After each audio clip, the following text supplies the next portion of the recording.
वालेकुम, welcome to my YouTube channel Ayaan Khan. आज मैं इनकम टैक्स का third unit income from house property आपके साथ एक्सप्लेन करने वाला हूँ।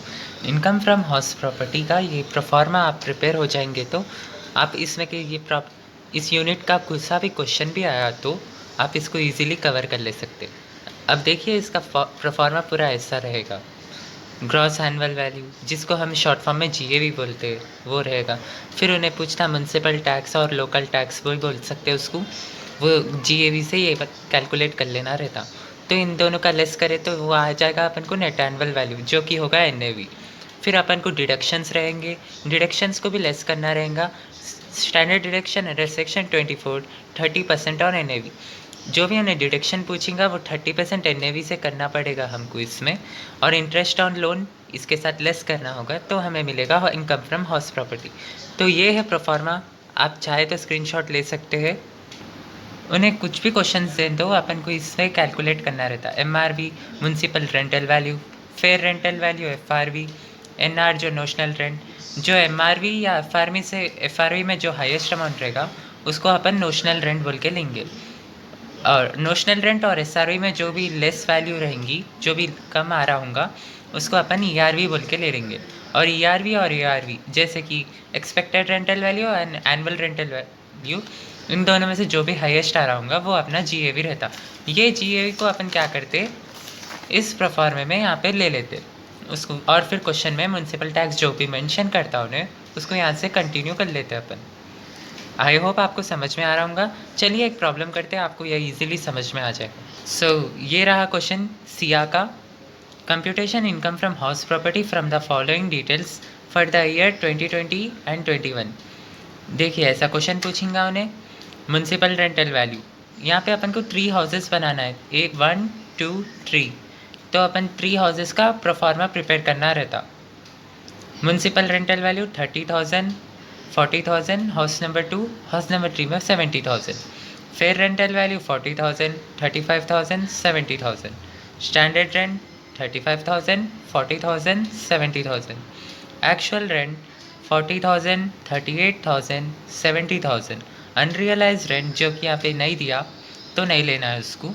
अगर उन्हें इनकेस देता भी है तो उसको अलग मेथड रहता करने का, वो आपको मैं अगले क्वेश्चन में समझाऊंगा।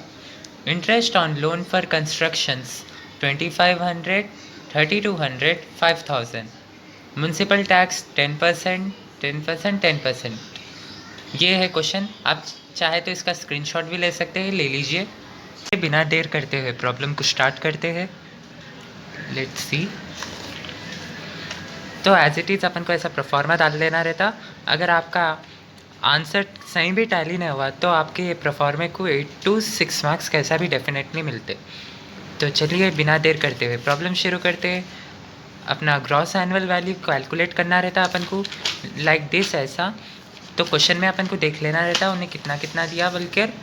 लेट्स सी, यहाँ पर देखिए एमआरवी यानी कि municipal value, municipal rental value भी बोल सकते हैं। यहाँ पर कितना दिया है 30,000। या as it is working notes में आप देखिए यहाँ पर मैंने लिखा है calculation of GST house number 1। तो अपन हाउस नंबर 1 का फर्स्ट क्रिएट करें, तो एज इट इज़ यहाँ पे 30,000 लिख लेंगे अपन। नेक्स्ट है अपना फेयर रेंटल वैल्यू, जो कि क्वेश्चन में देखते हैं। देखिए क्वेश्चन में फेयर रेंटल वैल्यू ऑलरेडी दे चुका है जो कि है 40,000। तो एज इट इज़ यहाँ पे एफआरवी में अपन 40,000 बोल के लिख लेंगे, 40,000। जो कि इन दोनों के कंपैरिजन में जो भी हाईएस्ट जो नंबर है, यानी कि इन दोनों में जो भी हाई वैल्यू जो आ रही है, जैसे कि देखिए यहाँ पे फेयर रेंटल वैल्यू की वैल्यू हाई आ रही है, तो अभी इस फेयर रेंटल वैल्यू को अपन नोशनल रेंट बोलकर ले लेंगे। या एज इट इज़ एनआर यानी कि नोशनल रेंट में 40,000 बोल के लिख लेना अपन as it is. I hope आपको समझ में आ रहा होगा। देखिए मैं फिर से बोलता हूँ, एमआरवी और एफआरवी दोनों में जो भी हाई वैल्यू रहती उसको अपन नोशनल रेंट बोलकर लेते।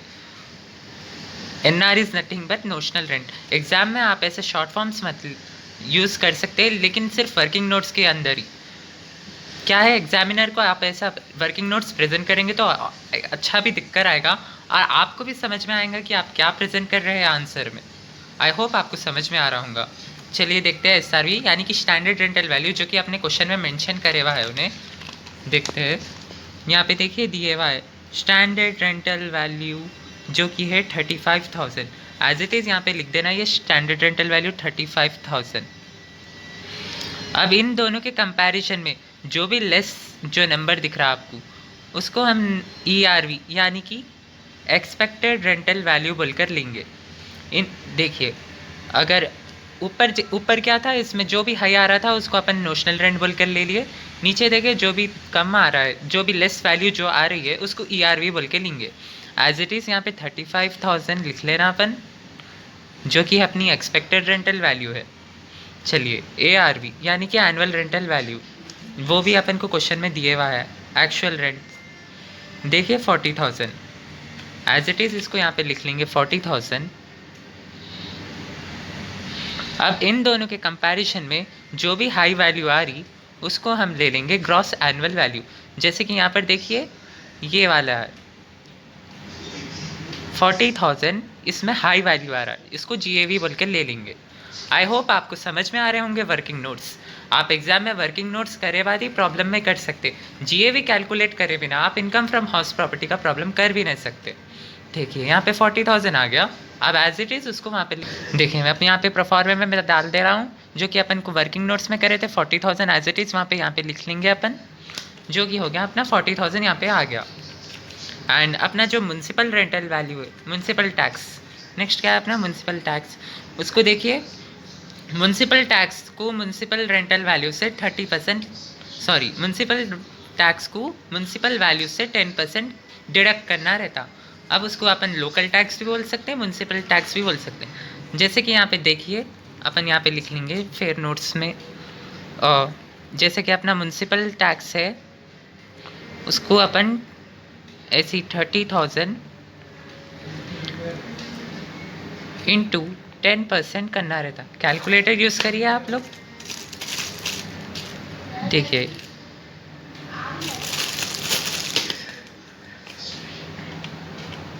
30,000 इंटू 10%, सॉरी 30,000 इंटू 10%, देखिए यहाँ पे आ गया आंसर 3,000।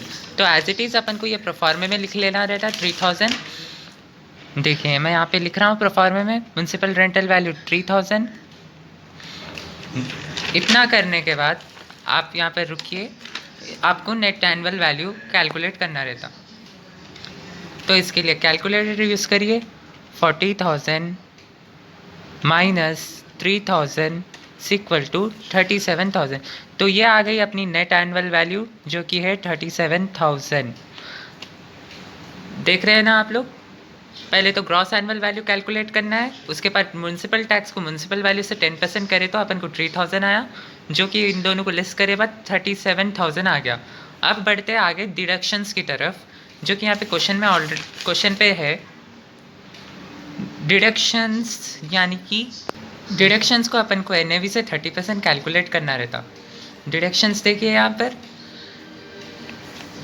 डिडक्शन में देखिए 30% NAV से डिडक्ट करना रहता। तो यहाँ पे अपन को वर्किंग नोट्स में आना रहता।